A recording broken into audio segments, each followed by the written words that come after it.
ng Metro Manila Development Authority na gawing smoking area ang mga urinal sa Metro Manila. Agad naman itong tinutulan ng ilang eksperto at ng ilang gumagamit ng naturang mga urinal. Nakatutok si Julius Sovia. 20 cigarette bin ang nakakalat sa Metro Manila para may mapwestuhan daw ang mga di makapagpigil magyosi sa mga pampublikong lugar. Pero kulang daw ito, kaya may plano pang MMDA.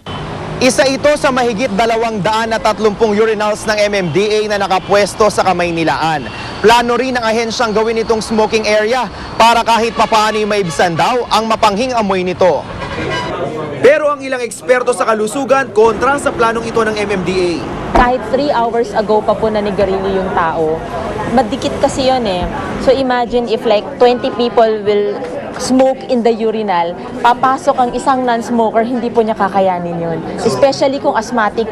Tila di rin sang-ayon dito ang ilang parokyano ng urinal gaya ng mga taxi driver. Eh, hindi rin pwede dahil maraming pumapasok din minsan na mga umihi na iba. Dito mag-i-standby yung mga gustong manigarilyo, ihi ka, malalanghap mo yung usok. Simula nang ipatupad ang smoking ban sa mga pampublikong lugar, umabot na sa halos 1,000 ang natikitan. Tutulong na rin daw sa paninita ng MMDA ang mga pulis. Taliwas sa plano ng MMDA, kung inyong mapapansin, ang bawat urinal may nakalagay na babala kung saan bawal magtapon ng upos ng sigarilyo. Karaniwan daw kasing itinatapon ng mga nagyoyosi ang upos ng kanilang sigarilyo sa tubo na dinadaluyan ng ihi, kaya nagbabara ito. Hindi na papayagan na kami bilang naglilinis, laging kung may ganyan sigarilyo. Tapos talaga nila ng mga upos yan, tapos nagbabara, kami napapaikot to, napapagalitan kami. Plano pa lang naman daw ito at bukas daw ang MMDA sa anumang suwestyon.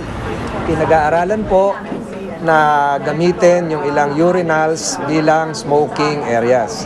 Kesa naman po alisin na lang at hindi na gamitin. Ginastusan din po ito. Pero ang tanong din ay kung gugustuhin ba ng mga nagyoyosi na tumambay sa mga urinal para lang makapanigarilyo.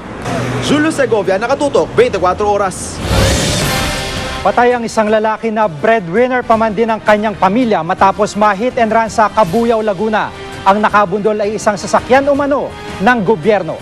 Nakatutok si Emil Sumangil, eksklusibo. Panglima sa 8 magkakapatid, breadwinner ng pamilya, ang 25 anyos na biktimang si Michael Clemeno. Sabado ng gabi, nadisgrasya si Clemeno habang sakay ng kanyang motorsiklo sa baging ito ng Daang Marinig, Cabuyao, Laguna. Hindi ko na nga po makilala yung kapatid ko pagpasok ko sa morgue. Kasi grabe po tama sa katawan. Ulo po, basag ang bungo. Lumitaw na sinalpok si Clemeno nung nakasalubong itong passenger van na sinasabing pumasok sa opposite lane ng kalsada. Sinigasaan talaga siya, kinaladkad. Inatrasan pa daw po? Inatrasan pa daw po eh. Sa lakas ng impact, nawala ang dekorasyon ng motorsiklo at nagkorting numero 8 ang mga gulong ito. Ayon sa mga testigo, mabilis na humarurot paalis sa lugar ng pinangyarihan ng aksidente ang heavily tinted na kulay abong passenger van. Ba, ang tulin-tulin yung mga hams ng daanan dyan sa eskwela, bali wala eh. Pero tila hindi alam na nagmamaneho nito, nahulog at umipit sa katawan ng nabanggang motorsiklo ang harapang bumper ng passenger van kung saan nakakabit ang plaka nito. SFV 380. Red plate ang nakakabit sa van. Ibig sabihin, pag-aari ng gobyerno ang sasakyang nakadisgrasya at ito ang lumitaw sa isinagawang verification ng pulisya sa LTO main office. Yung sasakyang naka-aksidente doon sa biktimang si Michael Clemeno ay naka-issue o pag-aari ng Office of the Governor sa Cavite. At sa pakikipag-ugnayan ng PNP sa tanggapan ng Cavite Provincial Governor, lumitaw na naka-issue ang sasakyan sa Civil Security Unit ng Kapitolyo. Ang problemaan nila, tumakas at large gayon ang 35 anyos na driver ng nakadisgrasyang passenger van na si Jasper Salvani. Pinapasuko na po namin, na-exert na po namin lahat ng efforts namin na siya ay makasuko na. Kasi parang may nakarating po sa aming na natakot siya sa security ng buhay niya. Iimbestiga ng Kapitolyo ng Cavite kung opisyal ba ang lakad na iyon ni Salvani nang ito'y makadisgrasya. Nangako rin ng Cavite Provincial Government na magbibigay sila ng financial assistance para sa biktima. Kung sino man gumawa sa kapatid ko, Carubaldo. Hindi ko katanggap-tanggap ang ginawa sila sa kapatid ko. Wala pong ginagawang kasalanan yung kapatid ko sa kanila. Hindi ko matanggap eh. Okay lang, namatay sana siya, pero yung namatay siyang ganun kagarabe ginawa sa kanya. Hindi ko namin matanggap eh. Emil Sumangil, nakatutok, 24 oras.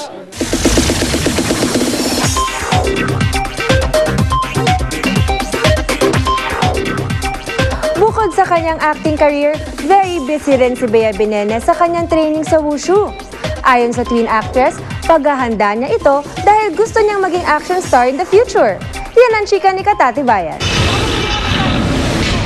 O kaya baka tayo Abala man sa kabi-kabilang showbiz commitment ang young kapuso actress na si Bea Binene, hindi naman niya nakakaligtaan ang kanyang pag-aaral at ang kanyang wushu training. Nag-homeschooled po ako ngayon. Homeschooled level 8 na. Bukod sa pag-aaral, talagang kinagigiliwan ni Bea ang first love niya na Chinese martial arts na wushu. Proud nga si Bea sa kanyang role sa Captain Barbell dahil nagagamit niya ang kanyang wushu skills. Gusto ko naman po talaga dati pa action roles.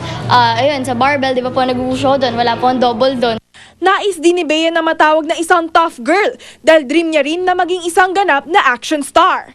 At dahil dito, excited daw si Bea na matutunan ang gun shooting. Kasi kapag kunwari nakakakita ko ng mga nag-gun shooting, kapag kunwari may props na totoong bar, ay pahiram po niyan, so gusto ko talaga siyang itry. At paano naman kaya ang mga guys na ma-intimidate sa kanyang pagiging independent? Kung matatakot sila, ibig sabihin, hindi sila totoo, hindi sila seryoso, di ba? Katati Bayan, updated sa showbiz happenings.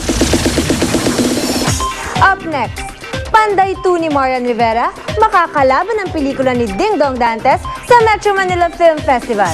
Ang mga detalye sa pagbabalik ng Chika Minute. Abangan, hinihinalang operasyon agaw armas ng mga rebelde, kuhang-kuha ng CCTV. Pangulong Aquino, bakit nga ba ipinagbili ang kanyang sports car? Exclusive. Pulis na dating pinarangalan, nambastos daw ng isang dalaga?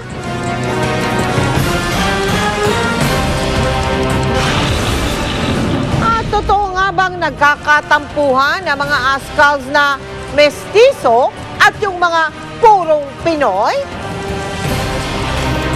Walang pa din na pagtutok dito lang sa 24 oras.